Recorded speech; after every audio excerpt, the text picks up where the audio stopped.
Muy buenas tardes. Por supuesto, agradezco mucho la invitación a la Academia Nacional de Medicina a través de su presidente, el doctor Carrillo Esper, y al doctor Pérez Padilla, quien coordina este simposio, por su amable invitación. En los siguientes minutos hablaré de la guía mexicana de POC y lo que trataré de contestar es la pregunta ¿por qué puede ser la mejor opción para la medicina en México? Y no hablo de la medicina respiratoria, sino la medicina en general. Declaración de interés, y trataré de contestar algunos y abordar algunos puntos como qué es una guía de práctica clínica, cómo se hizo la guía mexicana de POC, y los aspectos principales que aborda, que son la evaluación y el diagnóstico de la enfermedad, el tratamiento integral de la misma y el manejo de las exacerbaciones, y para concluir haré algunas observaciones finales. Hace casi 25 años, el próximo año, la guía GOLD, que es la iniciativa global para el manejo de la enfermedad pulmonar obstructiva crónica, cumplirá estos 25 años de aniversario que comentaba.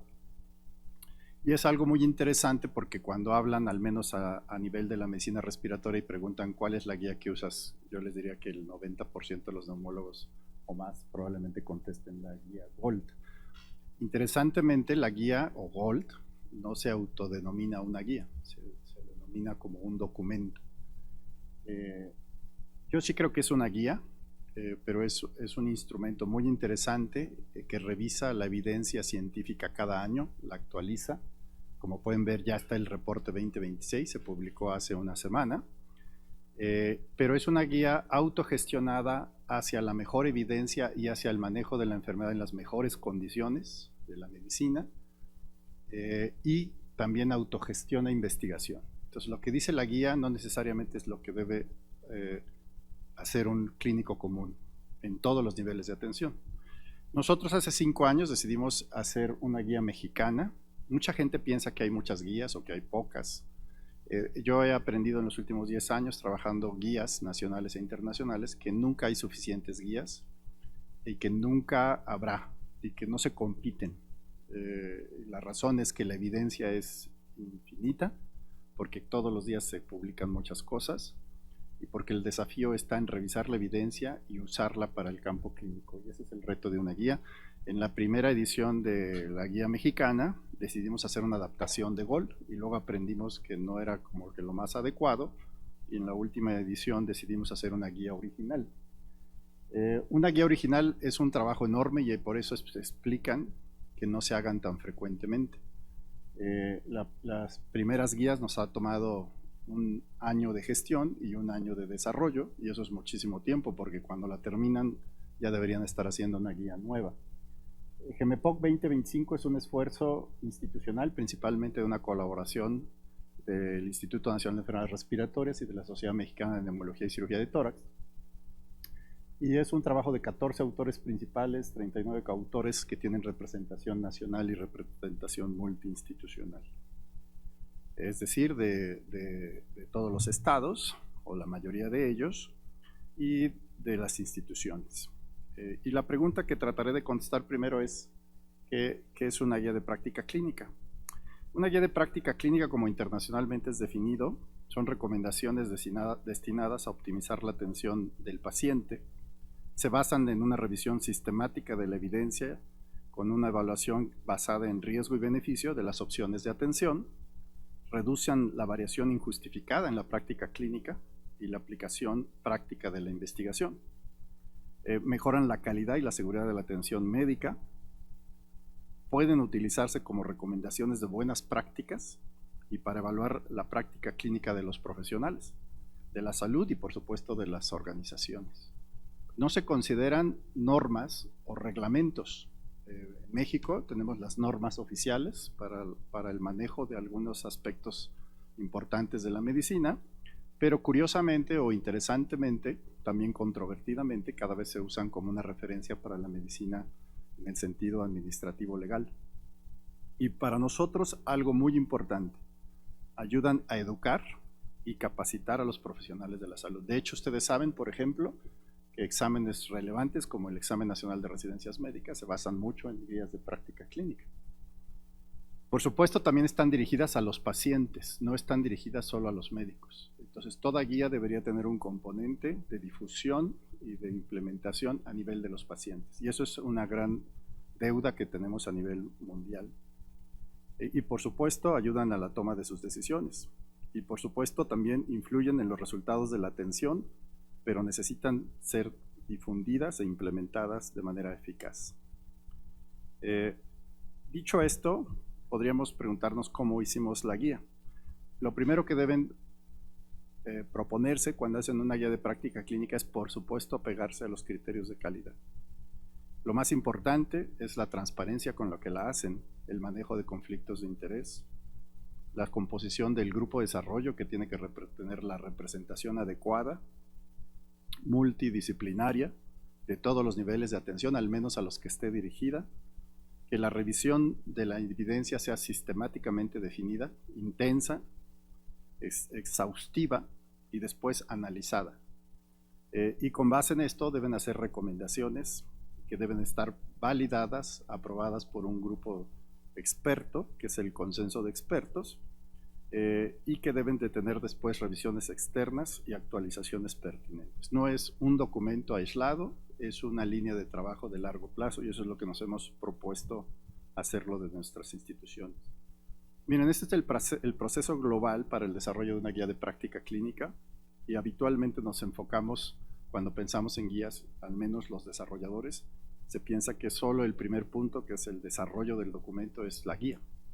Y en realidad el trabajo arduo son los siguientes puntos, como la diseminación, la implementación y la evaluación de su impacto. Y eso lo trabajamos mucho menos. En términos específicos, tienen que formar un grupo experto del tema, tienen que elaborar preguntas clínicas, que serían las preguntas que se propondrían a cualquier clínico. Se debe identificar y evaluar críticamente la literatura médica, que es inmensa, y después de analizarla, recolectarla y analizarla, deben hacer una serie de recomendaciones para pacientes y para médicos, como lo decía, o profesionales de la salud. Estas deben estar validadas por un consenso de expertos, como ya había comentado. La guía mexicana de POC aterrizó en 25 preguntas, que no son poquitas. Cada pregunta le pueden encontrar precios en algunos desarrolladores de guías internacionales. ¿Cuánto cuesta hacer cada pregunta? Y cuesta muchísimo dinero, porque implica muchísimo trabajo. Nosotros incluimos las preguntas en 3 secciones, que es la evaluación inicial y el diagnóstico, 9 preguntas, el tratamiento integral de la enfermedad, 10 preguntas, y 6 preguntas para abordar la exacerbación de POC. Un ejemplo de cómo se ven las recomendaciones, ya después de analizada la evidencia, aquí tienen tienen la pregunta clínica, tienen la recomendación, el nivel de evidencia y el nivel de recomendación, y que deben estar definidos previamente. Las recomendaciones, como ya he comentado, pasan por un panel expertos para consenso, y esto es interno, y después las pueden validar externamente también, y cuando están muy bien analizada la evidencia y la recomendación es muy buena para la práctica clínica, suelen estar aprobados con buen consenso. Nosotros tuvimos 98.5% de consenso, y las guías suelen ponerse límites inferiores de aprobación, al menos de 70%. Entonces, con eso les puedo decir que la guía estuvo bien desarrollada. Y solo algunos ejemplos de cómo se abordan estas secciones. Por ejemplo, la evaluación y el diagnóstico incluye 9 preguntas que ustedes pueden ver acá, que van desde la definición de la enfermedad hasta el uso de algunas escalas y el análisis de comorbilidades. Un ejemplo de algunas aportaciones. Miren, por ejemplo, la definición de la enfermedad abarca estos puntos. Por razones de tiempo no me voy a meter en detalle, solo les resaltaré las aportaciones muy interesantes que damos. Por ejemplo, la evidencia de la evidencia, la evidencia de la definición, perdón, se basa en el análisis de cada punto que define la enfermedad. Y la literatura en los últimos 20 años ha demostrado plenamente, ustedes han visto aquí algunos de los puntos que la definen, como el ser un problema de salud pública, su fisiopatología, sus criterios diagnósticos, etc. Entonces, la evidencia suele ser bastante baja en definiciones de enfermedades porque suelen ser de consenso, pero cuando analizan la definición de POC, está bastante fundamentada desde el punto de vista de evidencia científica, por lo tanto las guías van evolucionando notablemente. Esto es importante porque se enfoca en los puntos que tienen que abordar de la enfermedad. Y este es un contraste con Gold. Gold hace 2 años introdujo nuevas definiciones que no son de práctica clínica. Incluso Gold afirma que estas definiciones están hechas para investigación futura. Y si no lo explican a los clínicos comunes puede ser muy confuso, porque entonces, ¿cómo voy a definir la enfermedad? Están enfocados en enfermedad temprana y eso ha pasado múltiples veces en EPOC, en donde introducen conceptos nuevos e incluso en menos de 1 o 2 ediciones posteriores se retiran. Entonces, eso no es una guía de práctica clínica. Están autogestionando el desarrollo de la investigación. Es una guía para desarrollo de evidencia. Y eso es muy bueno, pero no es otra vez una guía de práctica clínica. Y hay aportaciones interesantes. Por ejemplo, nosotros en la parte de búsqueda y detección de casos ya incorporamos la información específica hacia los instrumentos de detección clínica, que son cuestionarios muy simples que abordan síntomas y factores de riesgo, y la combinación con la prueba diagnóstica, en lo particular la espirometría, que ya ha sido comentada. Esta figura resume todo el proceso de evaluación y diagnóstico, es muy útil.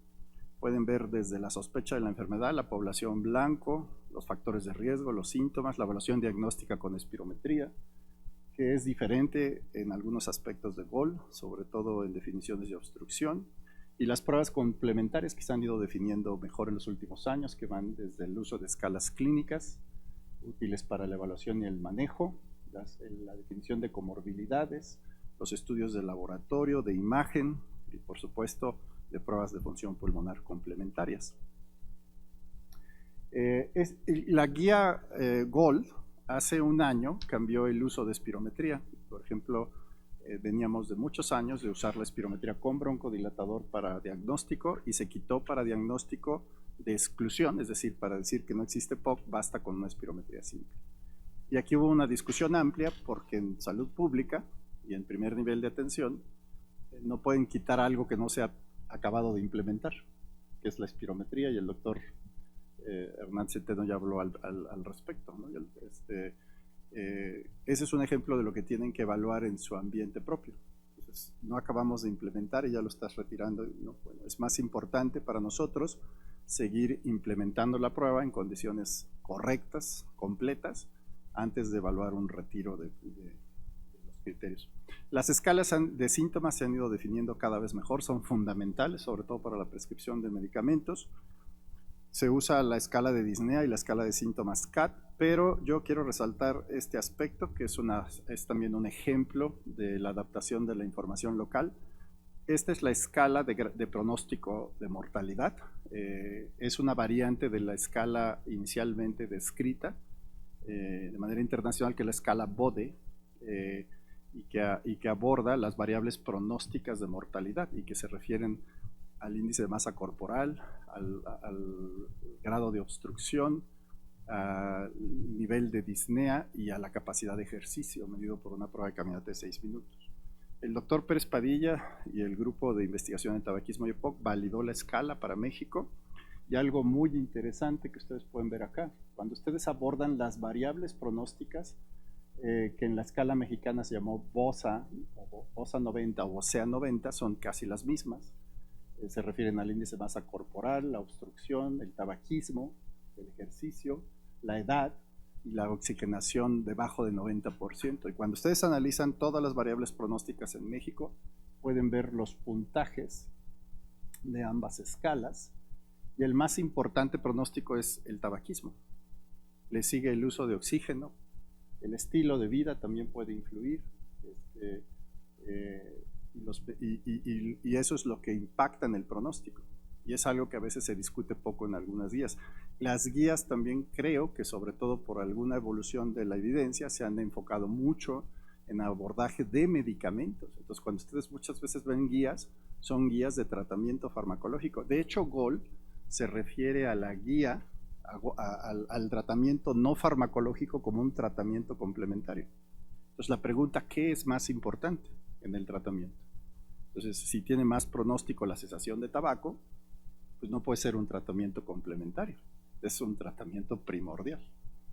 Y eso es lo que proponemos en el tratamiento integral de la enfermedad. No es una guía que aborda tratamientos farmacológicos. De hecho, Gold tardó muchos años de hablar de tratamiento no farmacológico. Y ahora sí es una guía mucho más completa de tratamiento farmacológico y no farmacológico, pero como les decía, se sigue refiriendo al tratamiento no farmacológico como complementario. Con base a esta información y a la experiencia y la evidencia, propusimos este tratamiento integral. Es un tratamiento de 8 puntos que abordan variables pronósticas, y es el abordaje de estas que mencioné más otras pronósticas, como son la prevención de las exacerbaciones, que se basa en manejo integral también, pero también en tratamiento de con algunos fármacos y vacunación, y el manejo de las comorbilidades. Entonces, nuevamente, cuando ustedes piensan en una guía, es que debe ser holística o integral, y deben abordar todos los aspectos que impactan en la enfermedad, incluyendo estos procesos de prevención secundaria y terciaria que hablaba ya también el doctor Pérez Padilla. Otros ejemplos, vean, por ejemplo, otra ventaja grande de las enfermedades cuando se investigan y la evidencia es vasta, pueden darse cuenta que tiene un gran impacto. Aquí nuevamente les pongo los aspectos de abordaje de tratamiento más relevantes, cuya evidencia es muy alta. La cesación tabáquica, el control de exposiciones, la nutrición, la actividad física, que cada vez se ve más en muchas enfermedades crónico-degenerativas, ¿no? Son altamente pronósticos. La masa muscular de calidad, sobre todo en personas mayores de 60 años, y el ejercicio regular, que por cierto son hábitos de buena salud en general, es decir, en los que estamos muy atrasados de prevención primaria. El manejo farmacológico también se ha desarrollado con base en terapia inhalada. La evidencia es muy alta y se sigue desarrollando. Tenemos muy buenos medicamentos inhalados. Ahora los dispositivos inhalatorios pueden tener de 1 a 3 fármacos, y las combinaciones han demostrado ser altamente eficaces para la mejora de calidad de vida, la disminución de la disnea y la disminución de las prevenciones, pero no tienen un impacto en la mortalidad directamente, salvo la mejoría en la prevención de exacerbaciones. Entonces, los médicos en general, al menos en el caso de POC, tenemos que preguntarnos realmente qué es lo que impacta de nuestros tratamientos. Cada vez hay más información que incluso descuidar barreras de tratamiento. No nos sirve tener los medicamentos más caros si las barreras de tratamiento o las complicaciones son lo que terminan en desenlaces fatales. No es muy diferente el manejo de medicamentos a las recomendaciones internacionales, dado que la evidencia es muy alta. Simplemente puede haber algunos algoritmos o algunas recomendaciones muy específicas. Hay otros tratamientos farmacológicos que disminuyen la frecuencia de exacerbaciones en pacientes con exacerbaciones persistentes. Algo muy importante para nosotros, revisar las recomendaciones de otros tratamientos y fundamentales que también son altamente pronósticos, como el uso de oxígeno. Nosotros tenemos particularidades muy relevantes, como es la altura de México, que es común en Latinoamérica y que a veces especifica poco qué pacientes deben usar y en qué condiciones deben usar. Y también otra parte muy interesante de las guías de práctica clínica, implican una autogestión, como decía hace un momento, de nueva investigación, entonces, y de nuevas guías. Entonces, nosotros, después de concluir GEMEPOC 2025, decidimos que se tenía que desarrollar una guía de tabaquismo, por supuesto, una de oxigenoterapia, entre otras. Podría haber de rehabilitación y otras. Y de hecho ya estamos desarrollando la de tabaquismo también con el instituto. Otras intervenciones altamente efectivas, la rehabilitación, la vacunación, incluso intervencionismos y cirugías. En el mundo, trasplante, la mayor indicación de trasplante pulmonar es POC. Desafortunadamente en México no ha sido todavía desarrollado de manera plena. Y las exacerbaciones, que aquí por tiempo también no me detendré, pero se adoptan definiciones nuevas que están ya más aceptadas, todavía bajo investigación, pero que permitirá desarrollar investigación futura. Y nosotros tenemos otros consensos. Por ejemplo, incorporamos en la guía un consenso previo que fue publicado muy poco antes de la guía, y que se refiere al manejo hospitalario y poshospitalario de la enfermedad. Entonces, y esto ya lo pueden incluir. La información es muy amplia, es un documento de más de 100 páginas, más de 500 referencias ya seleccionadas como la principal evidencia, no toda la revisada. y la pueden consultar. Y bueno, estamos en el proceso de desarrollo de los materiales y de las validaciones a otros niveles de atención, y estamos seguros que lo primero es tener un buen documento, pero las propuestas educativas y de diseminación son las más importantes, y sobre eso estamos trabajando. Y como algunas consideraciones finales, y contestando la pregunta que planteé al inicio de mi presentación, ¿por qué es la mejor opción para la medicina en México?